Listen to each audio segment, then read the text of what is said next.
Hello. Okay, अगर कोई एक बच्चा जल्दी से वेरीफाई कर दे कि आप मेरी आवाज़ सुन पा रहे हैं, तो हम शुरू कर दें।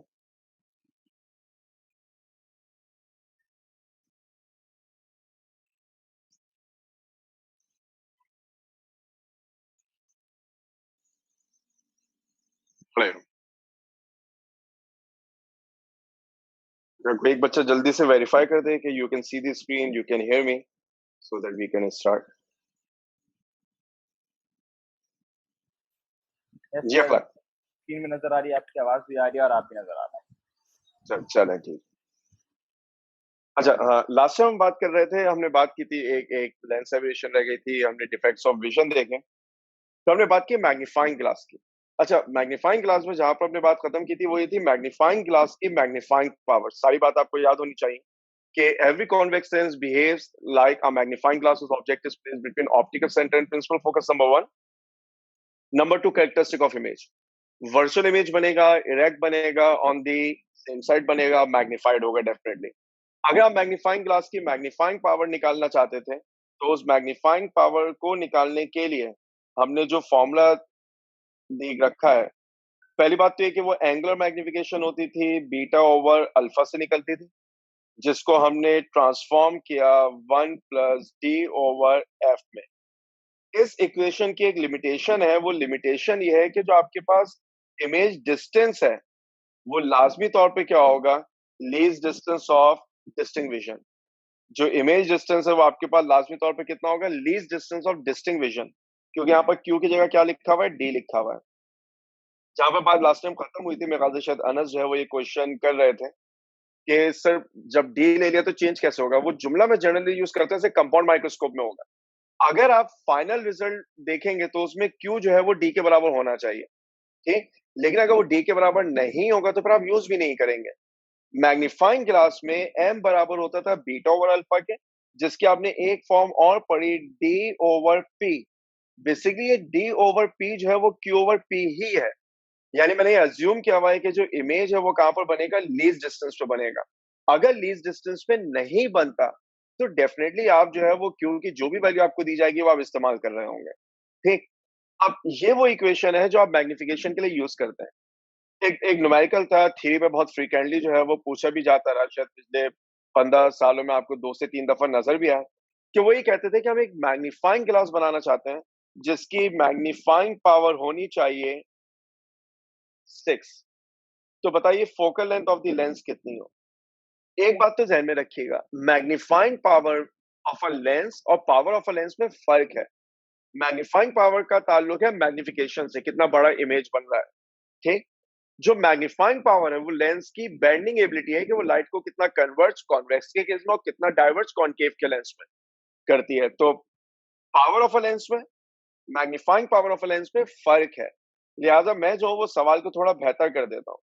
फर्ज करें आपसे सवाल ये पूछा जाए कि what will be power of a lens to make a magnifying glass of magnifying power 6। सवाल इससे लिख दिया कि आप एक ही जगह पे वो दोनों जुमले नजर आ जाए। What will be the power of a lens? Power of a lens से मतलब P, जैसे आप रेसिप्रोकल ऑफ फोकल लेंथ का करते हैं वो हुआ करती है। मैग्नीफाइंग पावर इज m, तो दोनों का फर्क याद है। सॉल्व कैसे करेंगे, आप कहेंगे m is equal to 1 plus D over F. देखिए जब तक वो ये नहीं बताते कि इमेज कहाँ बन रहा है, हम ये अज्यूम करेंगे वो लीस्ट डिस्टेंस पे ही है। m कितना गिवन है आपको, 6। 1 प्लस डी कितना होता है, 25। ये बनेगा f, यानी 25 over f, 6 minus 1 will give you 5। So f की वैल्यू मेरे पास क्या आ जाएगी, 5 सेंटीमीटर।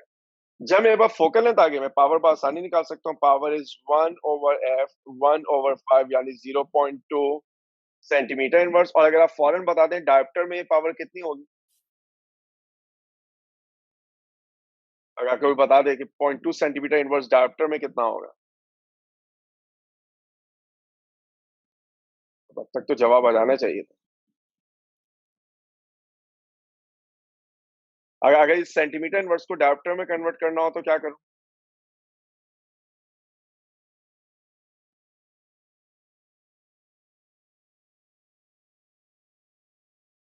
जी सर अकरम। उसको पहले तो मीटर में कन्वर्ट करेंगे ना।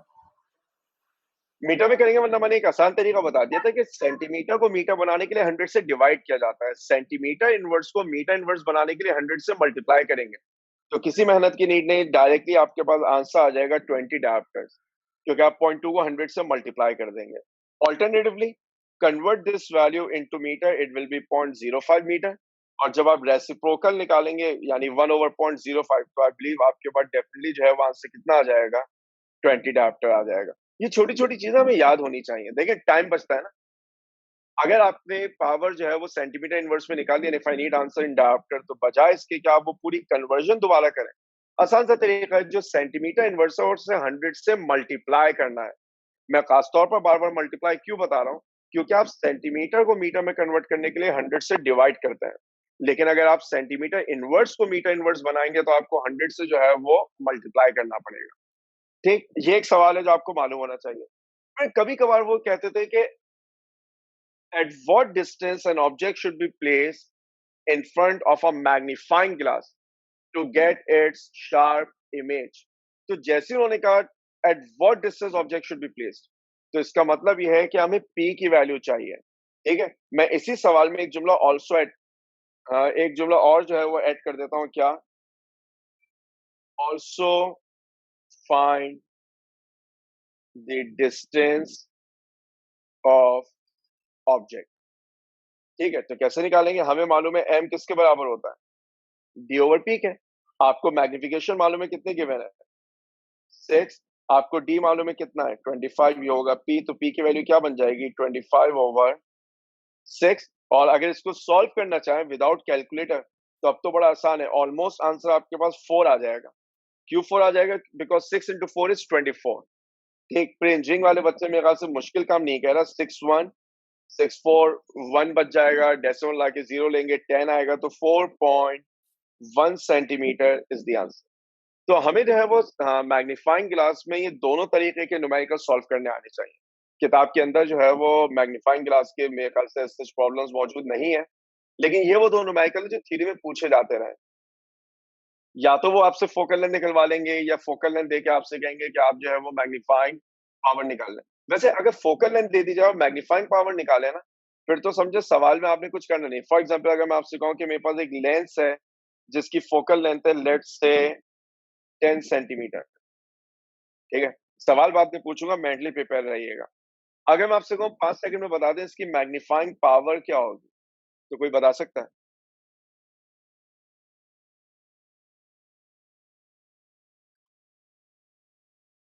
अखलाक बताना चाह रहे हैं? चलिए मेरे ख्याल से उमैर आमिर बताना चाह रहे हैं। जी उमैर। सर 0.1। आपने सवाल नहीं सुना शायद। सर मैंने सवाल किया मैग्नीफाइंग पावर। हाँ, तो वो जो 0.1 है वो तो 1/f है ना, वो तो पावर ऑफ लेंस है। ओ अ, फिर चलिए जब तक आप हिसाब लगाएं, मैं किसी और से भी क्वेश्चन ले लूं। जी जुनेद।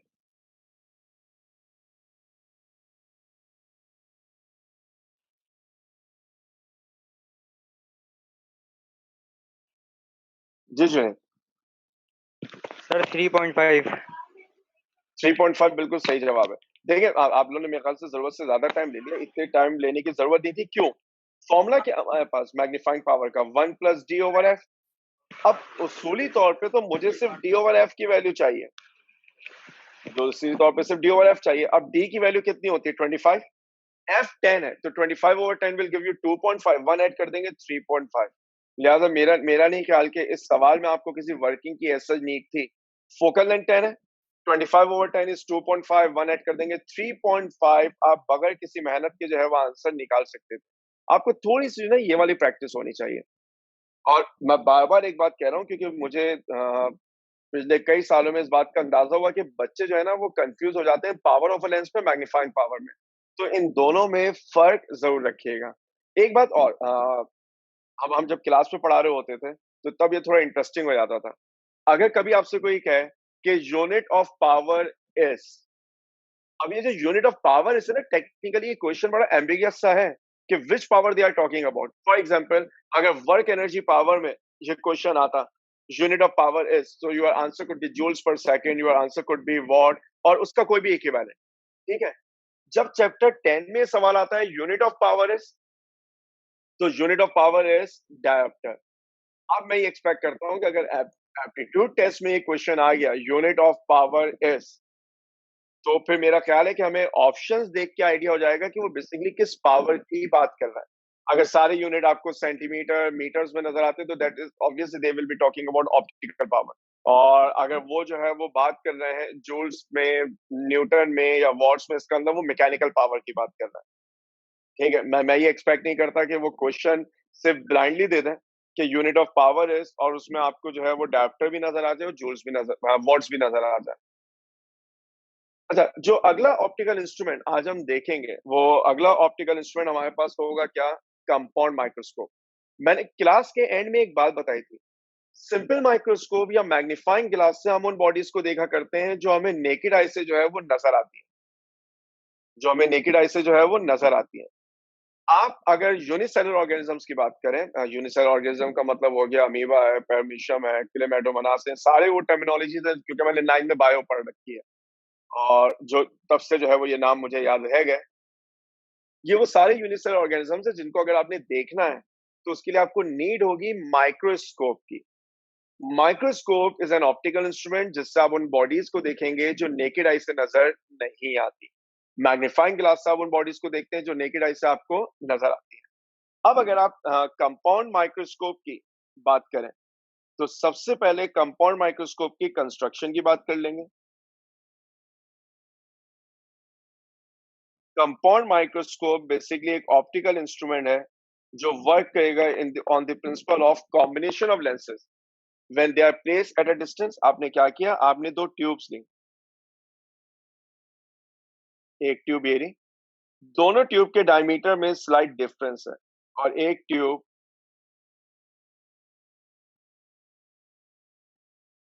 ये रही, ठीक। अब आप दो लेंसेज लेंगे, दोनों लेंसेज जो है वो कॉन्वेक्स लेंस होंगे। पहला लेंस जो है वो यहां लगाया जाएगा,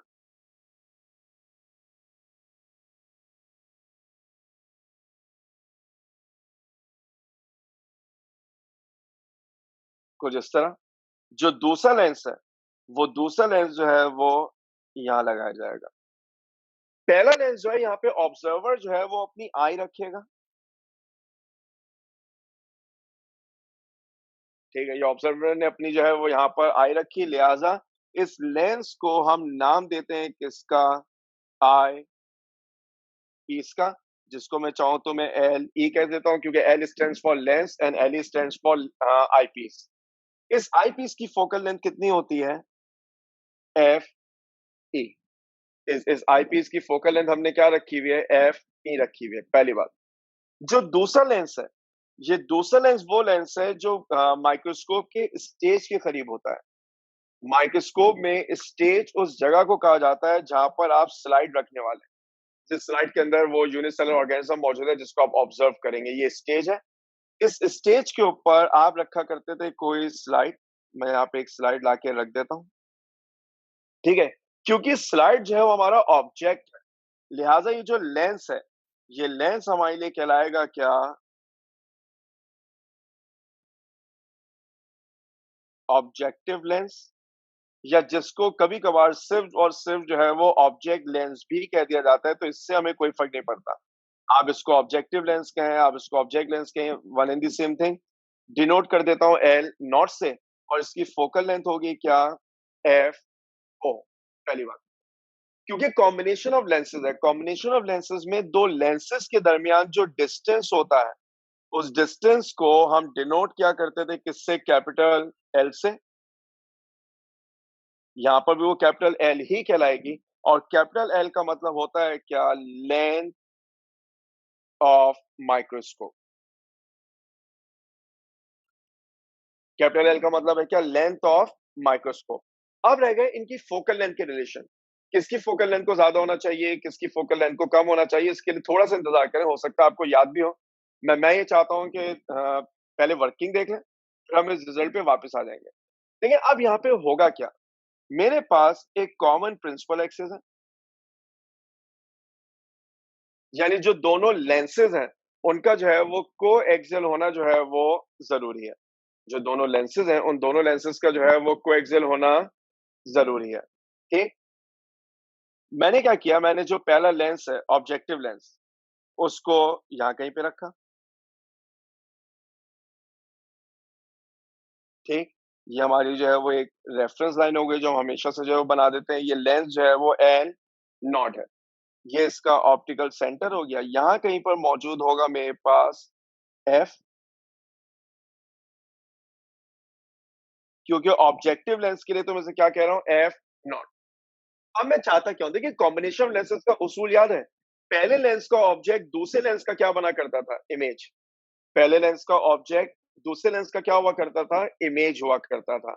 इसका मतलब यह है कि मैं ये चाहूंगा कि ऑब्जेक्टिव जो इमेज बना है it should be as large और एज मैग्निफाइड एज पॉसिबल। और मेरी दूसरी ख्वाहिश क्या है कि वो इमेज एक रियल इमेज बने।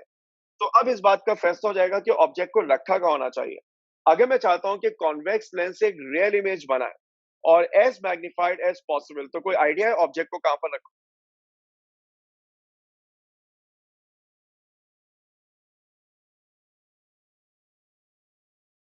जी Anisha. Sir, between F and 2F. Between F and two F, बिल्कुल सही। चलो यहां तक तो बात सही है, तो एफ के ज्यादा करीब रखूं, टू एफ के ज्यादा करीब रखूं? Sir, F के. एफ के, देखिए अगर आप टू एफ पे रखेंगे तो इक्वल बनता है। अब टू एफ के जितना करीब होंगे इमेज जो है वो ऑलमोस्ट उतना जो है वो इक्वल इन साइज बनेगा। ठीक है, अगर आप चाहते हैं कि इमेज रियल बने तो object should be between F and two F, और अगर आप चाहते हैं कि as magnified as possible so it should be just beyond principal focus. तो मैं करता ही हूं कि मैं ऑब्जेक्ट को जस्ट बियॉन्ड प्रिंसिपल फोकस रखता हूं। तो मैंने ऑब्जेक्ट को यहां पर रख दिया। ठीक है, ये मेरे लिए जो है वो ऑब्जेक्ट हो जाएगा। मैं अगर इसको ऐसे कर दूं तो शायद थोड़ी सी चीजें बेहतर हो जाए। ये हमारे लिए ऑब्जेक्ट हो गया। पहली रे आप वो कंसिडर करेंगे जो प्रिंसिपल एक्सिस के पैरेलल है, वो पैरेलल जाएगी कुछ इस तरह। ठीक है, वो पास होनी चाहिए कहां से, प्रिंसिपल फोकस से। दूसरी रे आप वो लेंगे जो ऑप्टिकल सेंटर से पास होगी, विदाउट एनी डिविएशन स्ट्रेट जाएगी। ठीक है, जहां पर ये दोनों रेज आपके पास जो है वो इंटरसेक्ट करेंगी वहां पर आप जो है वो क्या बना देंगे, इमेज बना देंगे। क्योंकि अब कैलिब्रेशन हमारा मकसद नहीं है तो मैं थोड़ा सा जो है वो अप्रोक्सीमेशन से काम ले लेता हूँ, और मैं इस एफ को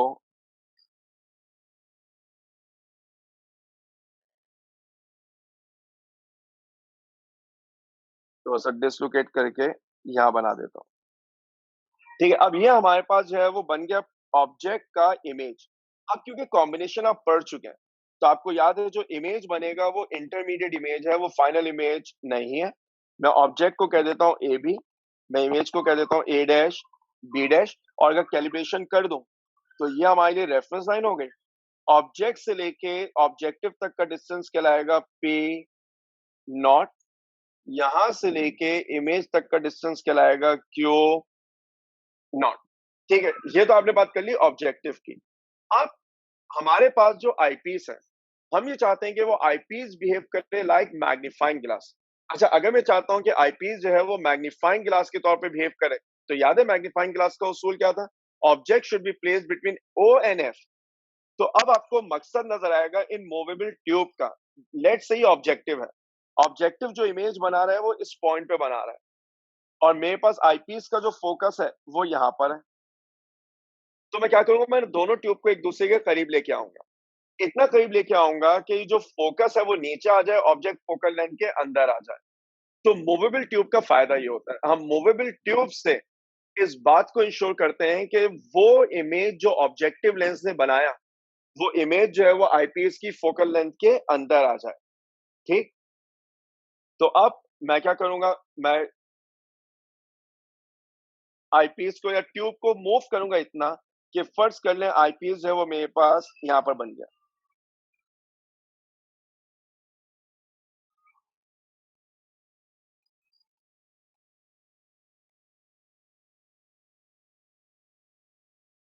ठीक है, ये मेरे पास जो है वो आईपीस हो गया। ठीक, और आईपीस के लिए प्रिंसिपल फोकस देखिए, फर्स्ट के लिए लेंस जहां था और आईपीस की फोकल लेंथ लेट से इस पॉइंट पर है। तो अभी तो जो मेरे पास ऑब्जेक्ट है वो फोकल लेंथ के बाहर है, मैं क्या करूंगा, मैं ट्यूब को मूव करूंगा अंदर की तरफ। तो ट्यूब आगे जाएगी तो उसके साथ फोकस भी जो है वो डेफिनेटली आगे जाएगा।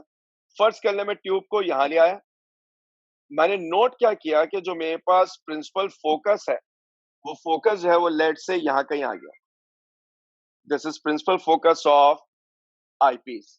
राइट साइड पे जो प्रिंसिपल फोकस है वो हम हस्बे जरूरत भी बना देते हैं, मैं फिलहाल जो है वो मार्क नहीं कर रहा। ये हमारे लेंस की क्या हो गई, रेफरेंस लाइन।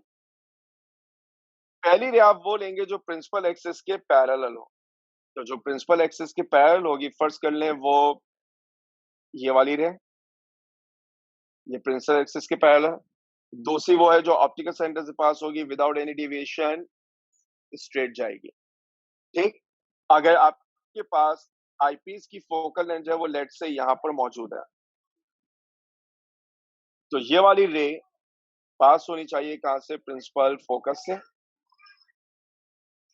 क्योंकि रेस डाइवर्जिंग है, इनको जितना आगे बढ़ाएंगे वो उतना दूर जाएगी। तो हमारा उसूल क्या था, हम रेस को पीछे जो है वो एक्सटेंड करेंगे।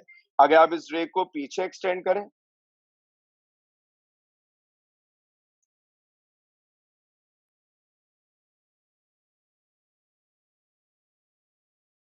और इस रे को भी जो है वो पीछे एक्सटेंड करें,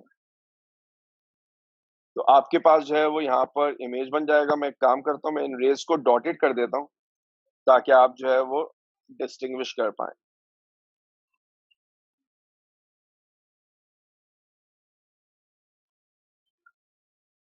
ठीक, जहां ये रेस इंटरसेक्ट कर जाएंगी वहां पर आपके पास एक फाइनल जो है वो इमेज बनेगा जिसको हम नाम देंगे A double dash B double dash का। अब इस इमेज के कैरेक्टरिस्टिक क्या होंगे, नंबर वन, पहली बात, ये इमेज वर्चुअल है, इसमें कोई शक नहीं। ये इमेज अगर आप with reference to original object देखेंगे तो इरेक्ट है या इन्वर्टेड है।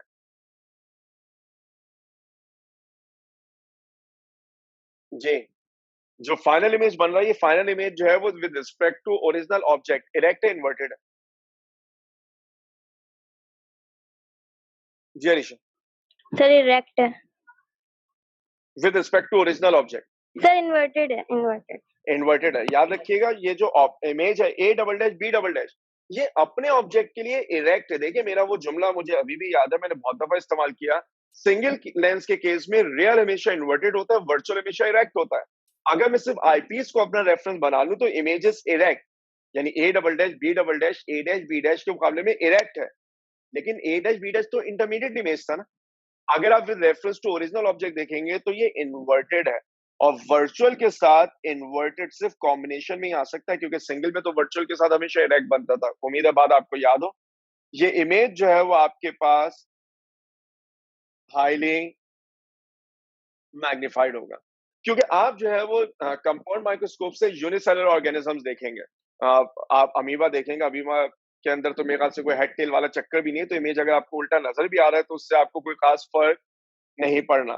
तो वर्चुअल हो गया, इन्वर्टेड हो गया, हाईली मैग्नीफाइड हो गया। अब रह गई एक छोटी सी बात, पूरी वर्किंग मैंने आपको बता दी। हमें इस बात का फैसला करना है कि किस लेंस की फोकल लेंथ को ज्यादा होना चाहिए और किसकी फोकल लेंथ को कम होना चाहिए। देखिए आपने कहानी शुरू कहां से की थी कि जो ऑब्जेक्ट है वो principal focus of the object के जस्ट बियॉन्ड होना चाहिए। अब जरा कंपाउंड माइक्रोस्कोप पे आके देखिए, ये आपके पास अगर ट्यूब है, यहाँ पर ये आपके पास ऑब्जेक्टिव लेंस है, और अगर मैं एक लम्हे के लिए मान लो कि ये सरफेस स्टेज है, तो स्टेज तो बहुत करीब है, फिर भी मैं चाहता हूं कि ऑब्जेक्ट फोकल लेंथ के बाहर हो। इसका मतलब ये हुआ कि ऑब्जेक्टिव की फोकल लेंथ को बहुत छोटा होना चाहिए। ठीक है, और आप ट्यूब को क्यों एडजस्ट करते थे कि इमेज जो है ए डैश बी डैश जो पर्पल कलर से बना हुआ है, ये आईपीस की फोकल लेंथ के अंदर आ जाए। अब अगर आईपीस की फोकल लेंथ कम हुई तो आपको ट्यूब को बहुत करीब लाना पड़ेगा और इस बात को इंश्योर करना कि A dash B dash is actually within the focal length मुश्किल हो जाएगा। लेकिन अगर ये फोकल लेंथ ज्यादा हुई तो हमारे पास ज्यादा रूम, ज्यादा स्पेस होगा कि A dash B dash can come within the focal length of objective lens. तो हमने उसूल ये बनाया कि focal length of eyepiece is greater than focal length of objective। Compound microscope में आईपीस की फोकल लेंथ ज्यादा होती है, ऑब्जेक्टिव की फोकल लेंथ कम होती है। ठीक, यही वजह है कि अगर वो कभी जुमला इस्तेमाल कर लें, to form a compound microscope we use convex lenses of focal length 5 centimeter and 15 centimeter। वो कभी भी नहीं बताएंगे ऑब्जेक्टिव कौन सा, आईपीएस कौन सा, because it's understood come focal length is for objective और जो ज्यादा फोकल लेंथ है वो आपके लिए किसके लिए हो जाएगी, आईपीएस के लिए हो जाएगी। तो याद रखिएगा कंपाउंड माइक्रोस्कोप में आईपीएस की फोकल लेंथ ज्यादा है, ऑब्जेक्टिव की कम है। क्यों? ताकि object focal length of objective के बाहर रखा जा सके, ताकि intermediate image focal length of IPS के अंदर आ सके। क्योंकि अब डेरिवेशन जो है वो हमारा मकसद नहीं है, मैं कर भी नहीं रहा, आपसे पूछी भी नहीं जाएगी, लेकिन वो तमाम इक्वेशंस जो मालूम होनी चाहिए। अगर आप कंपाउंड माइक्रोस्कोप की मैग्नीफाइंग पावर निकालना चाहते हैं, बस मैं उससे पहले एक आखिरी काम कर दूं। ये जो डिस्टेंस है मेरे पास, ये कहलाएगा ऑब्जेक्ट डिस्टेंस फॉर आईपीस, और ये वाला डिस्टेंस जो है ये कहलाएगा इमेज डिस्टेंस फॉर आईपीस। अगर जुमला इस्तेमाल हुआ sharp focus sharp image, this QE should be equal to D, यानी least distance of distinct vision curve when we are getting sharp image। Question में जब भी ये लफ्ज नजर आ जाएगा, आप QE को आंखें बंद करके D के बराबर रख देंगे। अगर नहीं आया तो फिर वो आपको डेफिनेटली वैल्यू देंगे। आज हम मेरे ख्याल से न्यूमेरिकल बिल्कुल सॉल्व करेंगे कंपाउंड माइक्रोस्कोप का, वहां पे देखेंगे भी। अब अगर आप कंपाउंड माइक्रोस्कोप की मैग्नीफाइंग पावर निकालना चाहते हैं, तो वो मैग्नीफाइंग पावर कैसे निकलती है? Magnifying power is basically given by magnifying power of objective, magnifying power of eyepiece, और दोनों मैग्निफिकेशन बेसिकली एंगुलर है। तो दोनों के ऊपर जो फॉर्मूला अप्लाई होता है वो कौन सा होता है? बीटा ओवर अल्फा वाला। ऑब्वियसली दोनों के लिए बीटा और अल्फा जो है वो डिफरेंट होंगे। इसके बाद जो इसकी वो फॉर्म जो, क्योंकि बीटा और अल्फा की फॉर्म में तो कभी भी न्यूमेरिकल आपके पास नहीं आएगा, जो फॉर्म हम यूज करते थे, magnifying power of objective is Q not over P not, magnifying power of eyepiece is Q E over P ई। ये हमारे पास दूसरा फॉर्मूला हो गया जो हम यूज कर सकते हैं। एक फॉर्मूला हमारे पास ये वाला है कि अगर कभी न्यूमेरिकल में दोनों की मैग्नीफाइंग पावर दे दी जाए तो आप जो है वो ये फॉर्मूला भी यूज कर सकते हैं। ठीक, इसके बाद शायद आपको याद है, कंपाउंड माइक्रोस्कोप में जो आईपीस है वो बिहेव करता है like magnifying glass. If it is behaving like a magnifying glass तो मैं क्या कर सकता हूँ, क्यू नॉट और पी नॉट तो एज इट इज रहेंगे, अलबत्ता एम ई की जगह क्या लिख सकता हूँ, 1 प्लस डी ओवर एफ ई। लेकिन जैसी मैंने ये जुमला लिखा, अब लिमिटेशन आ गई। ये फॉर्मूला से उस वक्त वैलिड है जब इमेज कहां पर बनेगा, डिस्टेंस डी पर। ये फॉर्मूला उस वक्त वैलिड है जब इमेज कहां पर बनेगा, डिस्टेंस डी पर। ये एक फॉर्मूला हमारे पास और है।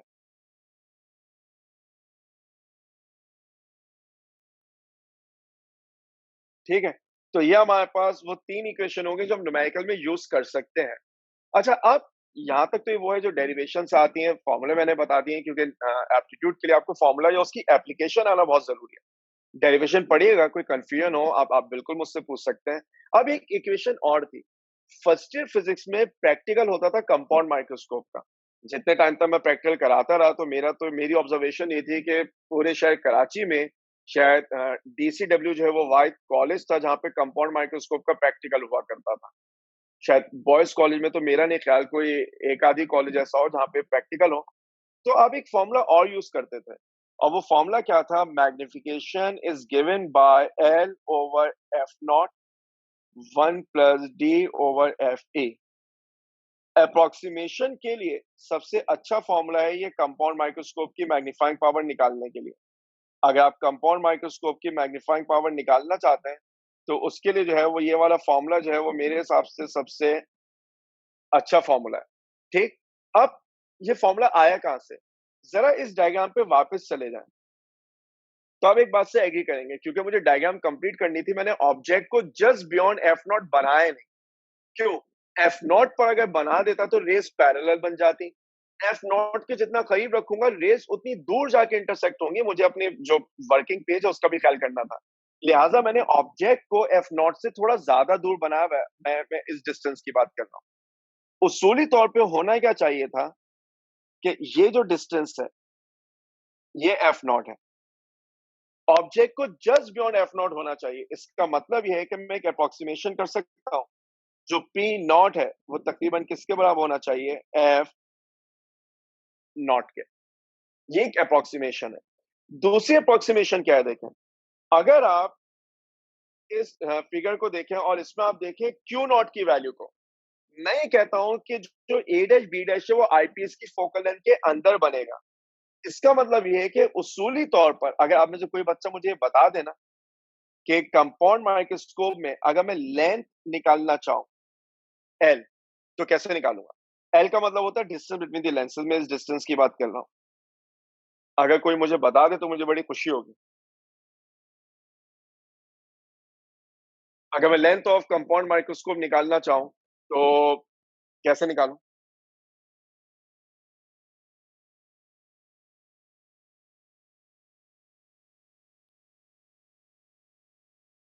ज्यादा मुश्किल सवाल नहीं है, कॉम्बिनेशन ऑफ लेंसेज वाला ही तरीका हम अप्लाई करेंगे।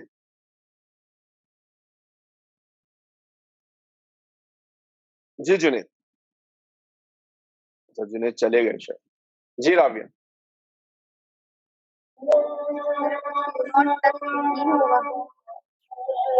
हाँ, राबिया दोबारा बोलेंगे, आपकी आवाज नहीं आ रही।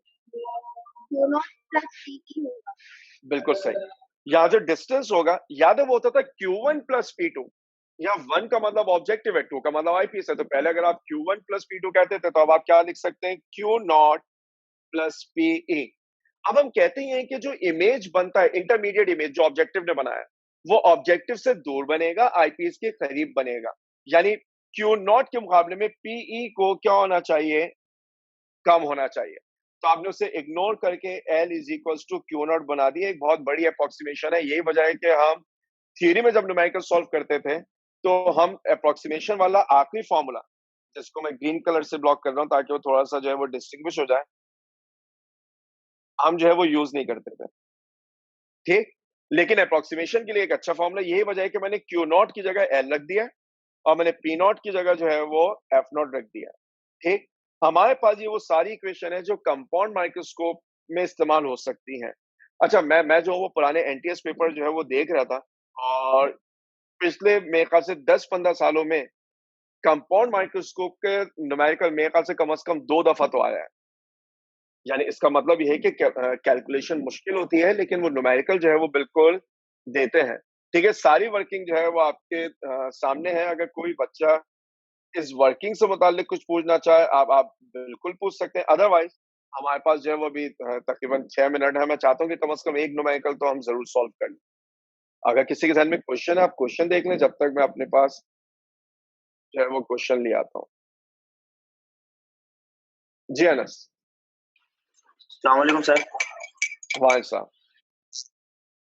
सर मैं वो डायग्राम से पूछना चाह रहा था, ये वाली क्या बोलते हैं, अगर आईपीस की फोकल लेंथ ज्यादा है तो उसका डायमीटर क्यों ज्यादा नहीं है, डायमीटर क्यों कम है?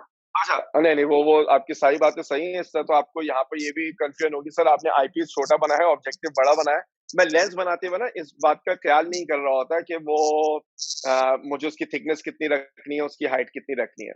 अब आप जो है वो फैक्चुअल फैक्ट्स जो है वो याद रखें, लेकिन लेंस को उस हिसाब से बनाने में टाइम बड़ा लग जाता है। ठीक है, अब आपका ऑब्जेक्शन अपनी जगह वैलिड है। मतलब डायमीटर ज्यादा ही होगा? नहीं ज्यादा कम। मैं आपसे क्या कह रहा हूँ कि मैं यहाँ पर जो मतलब लेंस बनाता हूँ ना, ऑब्जेक्टिव से कंपेयर कर रहे हैं, ऑब्जेक्टिव से कंपेयर करेंगे तो देखिए अब तो फिर बहुत सारी बातें आ जाएंगी ना कि दोनों लेंस का मटेरियल सेम है या डिफरेंट है, दोनों के रिफ्रैक्टिव इंडेक्स क्या है। ठीक है ना, अगर दोनों का मटेरियल सेम है तो फिर जो आप बात कर रहे हैं वो अपनी जगह बिल्कुल वैलिड है। लेकिन मैं ड्राइंग करते वक्त बहरहाल इस बात का ख्याल नहीं रखता। ठीक है, सही।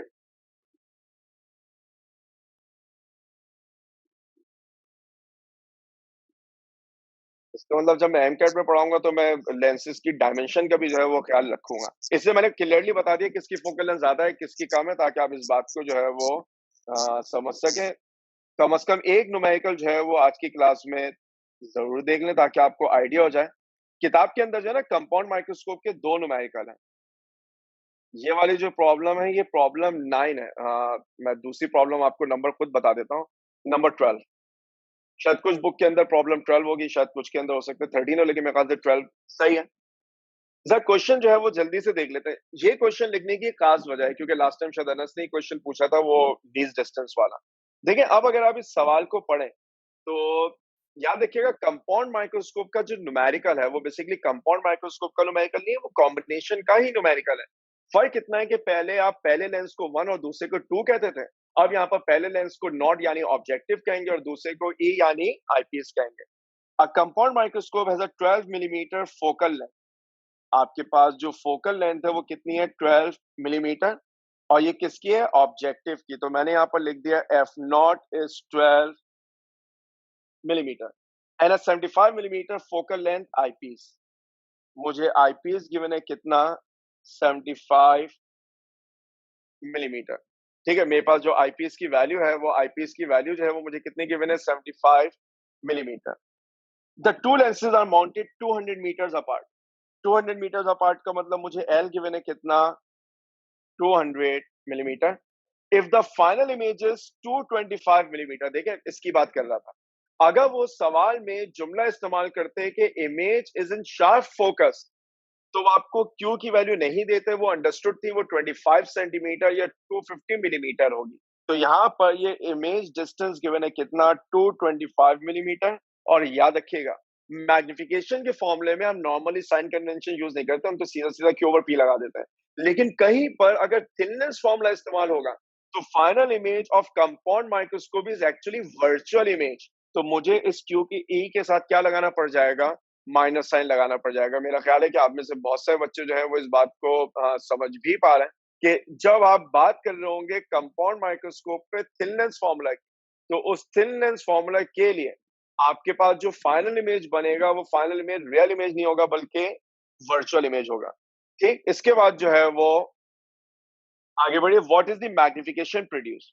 तो अब अगर मुझे मैग्निफिकेशन चाहिए तो हमारे पास बेसिक फॉर्मूला क्या है, M O into M E, और इसको इस्तेमाल करने के लिए मुझे चाहिए Q not over P not, Q E over P E. मैं दोबारा याद दिला रहा हूं, अब मैं यहाँ पर 1 प्लस डी ओवर एफ ई यूज नहीं कर पाऊंगा। वो उस वक्त था जब इमेज लीस्ट डिस्टेंस में बन रहा। तो ये आपके पास क्या हो जाएगा, एम का बेसिक फॉर्मूला। अब मुझे पता चल जाएगा मुझे क्या क्या निकालना है। देखिए इत्तेफाक ऐसा है कि मेरे पास ना क्यू नॉट है ना पी नॉट है, तो ऑब्जेक्टिव पे तो मैं थिननेस फॉर्मूला अप्लाई नहीं कर पाऊंगा। हाँ आईपीस पे कर सकता हूँ, तो पहले आईपीस पे करें। 1 over F E is equal to 1 over P E plus 1 over Q E. अगर मैं वैल्यूज पुट करूं तो एफ ई की जगह क्या आ जाएगा, 75। पीई मेरे पास नहीं है और क्यू ई की जगह मैं लिखूंगा -225। क्यों -225 लिखूंगा, क्योंकि बनने वाला इमेज जो है वो एक वर्चुअल इमेज है। अगले स्टेप में 1 ओवर पीई क्या बनेगा, 1 ओवर 75 प्लस 1 ओवर 225। अब यहां से जो है ना वो आपकी जिंदगी जो है वो, बल्कि आप तो सारी ई कैट वाले हैं, आपकी जिंदगी जो है वो मुश्किल नहीं होनी। मुश्किल जिंदगी हो जाएगी एम कैट वालों की, क्योंकि उनके लिए जो है वो ये सारा काम उन्हें जो है वो विदाउट कैलकुलेटर करना होगा। आपके पास जो है वो कैलकुलेटर की सहूलत जो है वो मौजूद है। वैसे मेरा ख्याल ऐसा है, क्या 75 इंटू 3 225 होता है? अगर कोई एक बच्चा जल्दी से वेरीफाई कर दे। कोई भी नहीं करना चाह रहा, मैं खुद कर लेता हूँ। 3 5 15 होता है, 3 7 21 होता है, तो बिल्कुल 75 और 225 के एलसीएम क्या आ जाएगा, 225। यहाँ पर आएगा 3, यहाँ पर आएगा 1, तो 1 ओवर पीई क्या बन जाएगा, 4 ओवर 225। और अगर मैं पीई की वैल्यू निकालना चाहूँ तो 225 ओवर 4। और मेरा ख्याल है कि प्री इंजीनियरिंग वाले बच्चों के लिए जो है वो इन वैल्यूज को डिवाइड करना भी जो कोई बहुत मुश्किल काम नहीं है। क्यों, क्योंकि आप आसानी डिवाइड कर सकते हैं। 4 5 20 होता है, ठीक है, और 4 6 24 होता है, 56.25 सेंटीमीटर। मेरे ख्याल से जो है वो जवाब आ जाएगा। अगर किसी के पास कैलकुलेटर मौजूद है सामने तो आप जो है वो वैल्यू जो है वो वेरीफाई कर सकते हो। मैं जल्दी से कर लूं। Divided by 4, 56.25। ठीक है, डिवीजन जो है वो कोई बहुत जो है वो मुश्किल काम नहीं है, आप आसानी कर सकते हो। एक दफा आपने पीई की वैल्यू निकाल ली तो हमें मालूम है कि एल बराबर होता है किसके, क्यू नॉट प्लस पी। देखिए पहले आप लिखते थे Q1 प्लस P2। एल मुझे गिवन है क्वेश्चन में कितना, 200, अगर मुझे गलत याद नहीं है।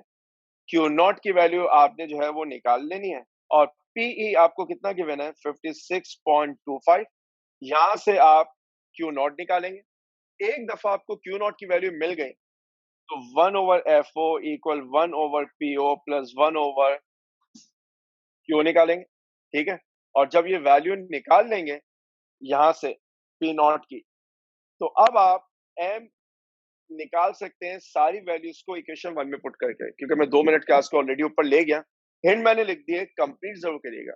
फिर एक काम करिएगा, और मैं चाहता हूं कि आप लोग सॉल्व करें, और फिर आप मुझे जो है वो डायरेक्ट मैसेज करके बता भी सकते हैं कि आपके आंसर में कितना फर्क पड़ा। अगर मैं इस फॉर्मूले को देखूं और ये फॉर्मूला इस्तेमाल करने की कोशिश करूं, M equal L over F O plus 1 plus D over F E, क्योंकि इत्तेफाक से पूरा डेटा मौजूद है, मेरा इस बात में बड़ा इंटरेस्ट है। पहले पूरा न्यूमेरिकल सॉल्व कीजिएगा, और सॉल्व करके जब सॉल्व कर लें ये डायरेक्ट फॉर्मूला अप्लाई करके देखिएगा, और फिर मुझे बताइएगा कि आपके आंसर में कितना फर्क आया। क्योंकि इसके ऊपर मैं कमेंट करूंगा अब इंशाल्लाह अपनी अगली क्लास में। अगली क्लास होपफुली चैप्टर नंबर 10 के लिए जो है वो हमारे पास जो है वो लास्ट क्लास होगी। ठीक है, तो यहीं से कंटिन्यू करूंगा अपनी अगली क्लास में। अनस शायद कुछ कहना चाह रहे हैं। जी अनस। सर ये फॉर्मूला जो आपने बताया इसमें डी आ रहा है, इसको कैसे लगाएंगे? ये तो अप्रोक्सीमेशन है, मैंने कहा मैं इसके ऊपर कमेंट करूंगा अगली क्लास में। अभी आप सिर्फ इसको सॉल्व कर लीजिएगा, आप दोनों मेथड से सॉल्व करिएगा, फिर देखिएगा आपके आंसर में वेरिएशन कितनी आती है। ठीक है, 25 लगे डी की जगह। डी की जगह 25 लगा दीजिएगा। चलो। ठीक है, चले हम यहाँ से जो है वो कंटिन्यू करेंगे इंशाल्लाह अपनी अगली क्लास में। अगर अगर किसी के जहन में जो है वो कोई क्विक क्वेश्चन है तो आप जो है वो बिल्कुल पूछ सकते हैं।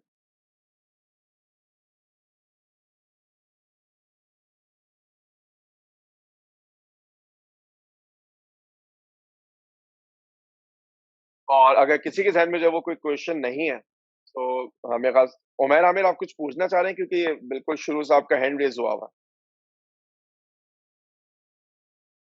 चले, तो hopefully I will resume from here in next hour will be last session for chapter number 10. Okay, question solve करने के बाद मुझसे शेयर जरूर करिएगा कि आपको आंसर क्या मिला। No I will resume in next class.